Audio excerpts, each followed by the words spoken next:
Class 3 व्याकरण दीर्घा पाठ 2 वर्ण विचार।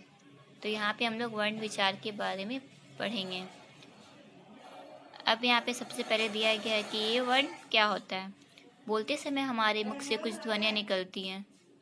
प्रत्येक ध्वनि को लिखने के लिए एक चिन्ह होता है, अतः सबसे छोटी ध्वनि को अक्षर कहते हैं तथा अक्षरों के लिखित रूप को वर्ण कहते हैं। तो यहाँ बताया गया है कि जब हम बोलते हैं तो हमारे मुंह से कुछ ध्वनियाँ निकलती हैं और हर ध्वनि को लिखने के लिए एक चिन्ह होता है। तो हमारे मुख से जो सबसे छोटी ध्वनि निकलती है उसको हम लोग अक्षर कहते हैं और अक्षर को लिखने के रूप को हम लोग को उसको वर्ण कहते हैं। जैसे यहाँ पर दिया गया है आ प्लस माँ प्लस आम, माँ हलन प्लस ए प्लस जा हलन प्लस मेज, वा हलन प्लस ऊ प्लस ला हलन प्लस आ प्लस फूल। अब यहाँ पर दिया गया है वर्णमाला। वर्णमाला क्या होता है यहाँ पे बताया गया है। वर्णों के एक क्रमागत समूह को उस भाषा की वर्णमाला कहते हैं। ये जो यहाँ पर वर्णमाला का वर्णों का समूह जो रहता है उसको हम लोग वर्णमाला कहते हैं। पहले आ से आह तक और का से रा तक जितने भी अक्षर रहते हैं उसको हम लोग वर्णमाला कहते हैं। ये एक वर्णमाला का समूह है। अब इसके बाद यहाँ पर वर्ण के भेद। वर्ण के कितने भेद होते हैं? वर्ण के 2 भेद होते हैं। पहला है स्वर और दूसरा है व्यंजन। वह सबसे छोटी ध्वनि जिसके और टुकड़ी ना हो सके वर्ण कहलाती है। यहाँ पे बताया गया कि वर्ण क्या होता है। वर्ण वह सबसे छोटी ध्वनि है, ध्वनि जो आवाज़ का जिसके टुकड़े नहीं किए जा सकते उसको हम लोग वर्ण कहते हैं। अब आइए नेक्स्ट पेज में हम लोग वर्ण स्वर के बारे में पढ़ेंगे। स्वर जिन वर्णों का उच्चारण बिना किसी अन्य वर्ण या बिना किसी ध्वनि की सहायता से किया जाता है उन्हें स्वर कहते हैं। तो यहाँ पे बताया गया है कि जिन वर्णों का उच्चारण हम किसी अन्य वर्ण की सहायता लिए करते हैं या किसी ध्वनि की सहायता लिए करते हैं उन्हें स्वर कहते हैं। इन वर्णों का उच्चारण स्वतंत्र रूप से होता है, मतलब कि इन यहाँ पर बताया गया कि उस स्वर का उच्चारण बहुत स्वतंत्र रूप से होता है, उसमें किसी का सहयोग नहीं होता है, किसी का सहायता नहीं पड़ता है। तो निम्नलिखित 11 वर्ण स्वर कहलाते हैं। तो 11 वर्ण ऐसे हुए जो स्वर कहलाते हैं। तब यहाँ पे बताया गया है कि स्वर क्या क्या है। आ में कर आ, ई बड़ी ई, ऊ बड़ा ऊ, री ए ओ औ। ये 11 जो वर्ण है वो स्वर कहलाते हैं। अब यहाँ पे स्वर के भेद। स्वर के 2 भेद होते हैं। स्वर के कितने भेद हैं? 2 भेद, ह्रस्व स्वर और दूसरा दीर्घ स्वर। अब यहाँ पर देखिए ह्रस्व स्वर के बारे में क्या बताया गया है। जिस स्वर को बोलने या उच्चारण से कम समय लगता है उसे ह्रस्व स्वर कहते हैं। तो यहाँ पर बताया गया है जिस स्वर को बोलने में या उसका उच्चारण करने में हम लोग को सबसे कम समय लगता है, एकदम बहुत कम समय लगता है, उसको हम लोग ह्रस्व स्वर कहते हैं। तो ये ह्रस्व स्वर 4 हैं, जैसे आ, ई, ऊ, री। ये सबको बोलने में बहुत कम समय लग रहा है, तो ये हमारे ह्रस्व स्वर है और ये ह्रस्व स्वर 4 हैं। उसके बाद है यहाँ दीर्घ स्वर। जिस स्वर को बोलने या उच्चारण में ह्रस्व से दुगना समय लगे उसे दीर्घ स्वर कहते हैं। तो यहाँ पे बताया जा रहा है जो ह्रस्व स्वर रहता है उससे दुगना समय जिसका उच्चारण करने या बोलने में लगता है उसको हम लोग दीर्घ स्वर कहते हैं।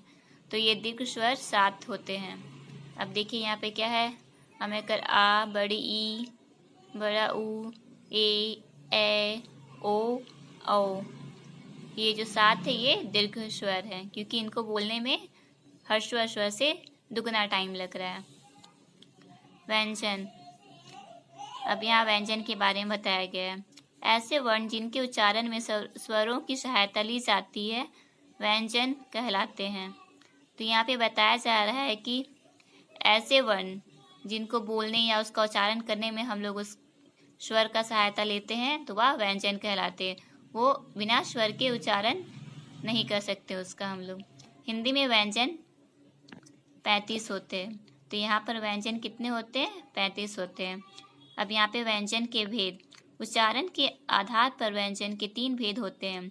यहाँ पे बताया क्या है कि उच्चारण के आधार पर व्यंजन के 3 भेद है। पहला स्पर्श व्यंजन, दूसरा अंतस्थ व्यंजन, तीसरा ऊष्म व्यंजन।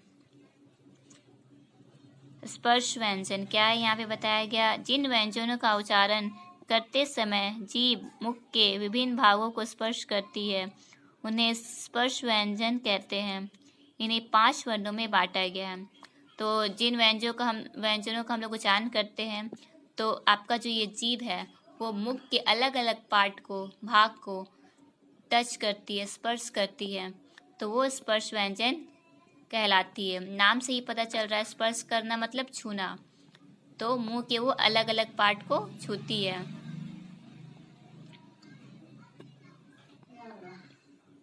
इसको 5 वर्ग में बांटा गया है। पहला है, यहाँ पे क्रम दिया गया है, यहाँ वर्ग दिया गया है, यहाँ व्यंजन और यहाँ उच्चारण स्थान। तो 5 है, 1 2 3 4 5। पहला है का वर्ग।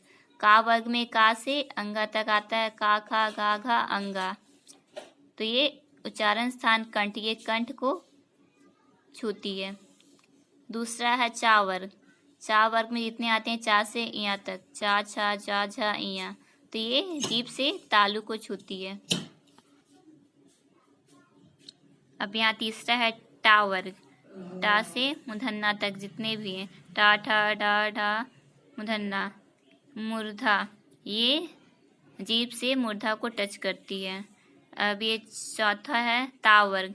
ता वर्ग में जितने भी आते हैं ता से ना तक, ता था धा धा ना, ये दंत को स्पर्श करती है, छूती है। 5वां है पा वर्ग। पा फा बा भा मा, पा से मा तक जितने भी हैं वो पा वर्ग में आते हैं और ये ओष्ठ को टच करती है, स्पर्श करती है। नोट, ड़ा और ड़ा वर्ण शब्द के प्रारंभ में प्रयोग नहीं किए जाते। तो ये जो ड़ा और ड़ा है तो इसको हम लोग शुरू में प्रयोग नहीं करते हैं। वह किसी भी शब्द के लास्ट में रहता है, शुरू में नहीं रहता है।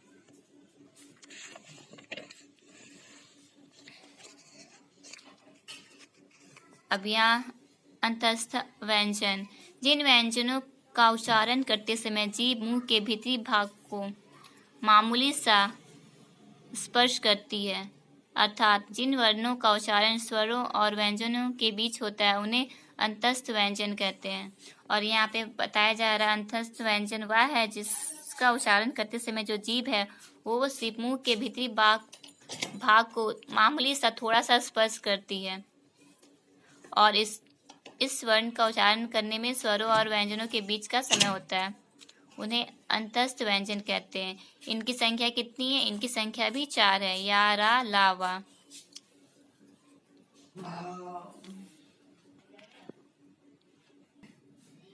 अब यहाँ पर है ऊष्म व्यंजन, जिन व्यंजन का उच्चारण करते समय वायु मुंह के विभिन्न भागों से रगड़ खाती हुई बाहर आती है उन्हें ऊष्म व्यंजन कहते हैं। इनकी संख्या 4 है, शा शा शहा। तो मतलब कि ये ऊष्म व्यंजन क्या होता है वो बताया जाए। ऊष्म व्यंजन वह है जिन व्यंजनों का हम लोग उच्चारण करते हैं तो वो जो आपका मुंह का जो है वो मुंह में हवा अंदर जाके सब तरफ रगड़ खाती हुई बाहर निकलती है, तो उसको हम लोग ऊष्म व्यंजन कहते हैं। जैसे तलाबे शाह, तो तलाबे शाह बोल रहे हैं तो हमारे मुंह से जो हवा है वो बाहर निकल रही है। पेटकट्टा शाह, तो हम लोग यहाँ पर भी मुंह से हवा बाहर निकल रही है, और सा में भी हवा बाहर निकल रहा है, और ये लास्ट है एक हा में भी मुंह से हवा बाहर निकल रहा है। तो ये हो गया ऊष्म व्यंजन। उसके बाद यहाँ पर है संयुक्त व्यंजन। 2 व्यंजनों के मेल से बनने के कारण ये संयुक्त व्यंजन कहलाते हैं।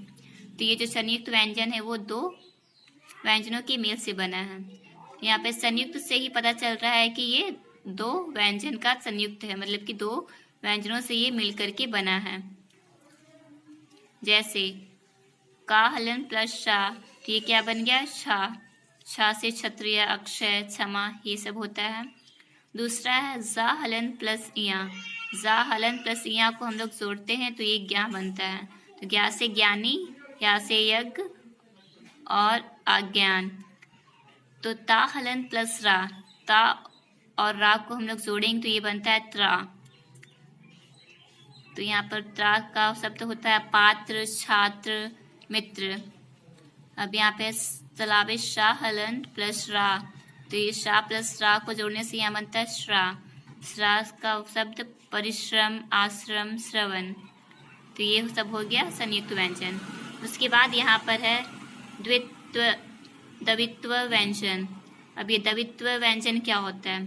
जब एक व्यंजन ध्वनि अपने ही जैसी अन्य ध्वनि से मिलकर एक हो जाती है तो उसे द्वित्व व्यंजन कहते हैं।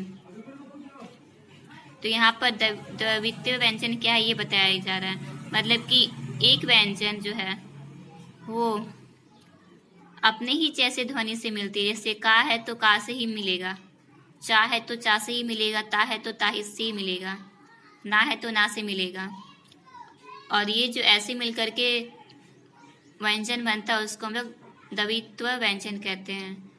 द्वित्व व्यंजन में पहला व्यंजन स्वर रहित होता है और ये जो द्वैत्व व्यंजन में उसका जो पहला व्यंजन रहता है वो स्वर रहित रहता है। मतलब कि उसमें कोई स्वर नहीं रहता है, वो आधा रहता है। जैसे चक्कर, पत्ता, सच्चा। तो ये सब जितने भी ये सब द्वित्व व्यंजन है, चक्कर, पत्ता, सच्चा, अन्न। अब इसके बाद यहाँ अयोगवा।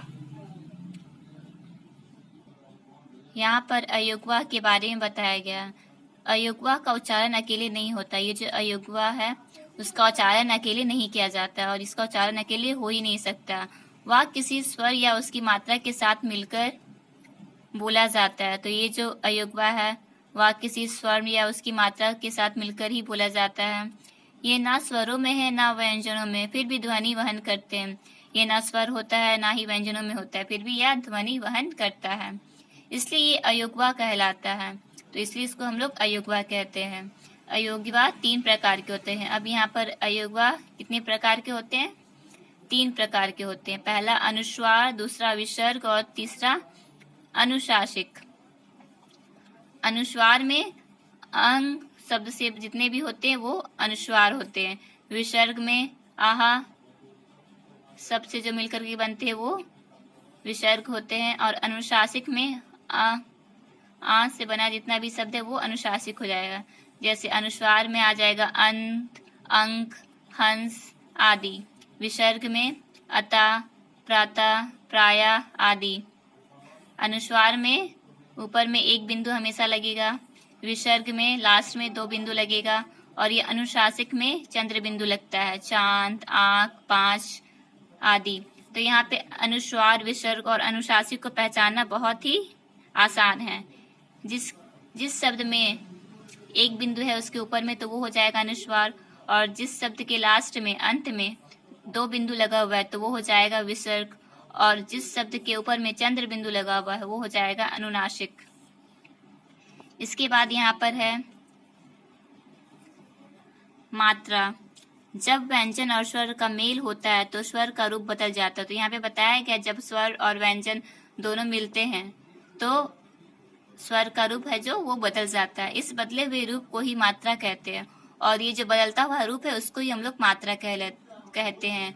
स्वरों की मात्राएं इस प्रकार। अब यहाँ पे स्वरों की मात्राएं बताया गया है कि वो किस प्रकार है। यहाँ पे स्वर दिया गया है, उसका चिन्ह दिया गया है और मात्रा सहित शब्द आ। जब आ स्वर व्यंजन से मिलता है तो उसका मात्रा ऐसे हो जाता है, डैश के जैसे, कुछ मात्रा ही नहीं रहता उसका। ये जिसके साथ भी जुड़ेगा उसका कोई रूप चेंज नहीं होता है। जैसे इसमें आ गया घर, फल। अब आ स्वर जब किसी व्यंजन से मिलता है तो उसमें एक आकार लग जाता है। जैसे यहाँ पे आम, राजा, ई। छोटी जब ये मिलता है किसी व्यंजन से तो ये हो जाता है दीन, हिरन। बड़ी का ये मात्रा रहता है झील, हीरा। छोटा ऊ से फूल, गुलाब, उसका मात्रा ये है। बड़ा ऊ का मात्रा ये है और इससे शब्द बनता है सूरज, भालू। री से वृक्ष, गृह। ए का मात्रा यहाँ पे दिया गया है, ए से बनता है केला, शेर। ऐसे ए का मात्रा ये है और इससे बनेगा कैसा, बैल। ओ की मात्रा ये है, ओ से कोयल, मोर। औ की मात्रा ये है, उससे कौवा और फौजी। तो ये सब आपको समझ में आ गया। अब यहाँ पे आपका पाठ खत्म होता है। धन्यवाद।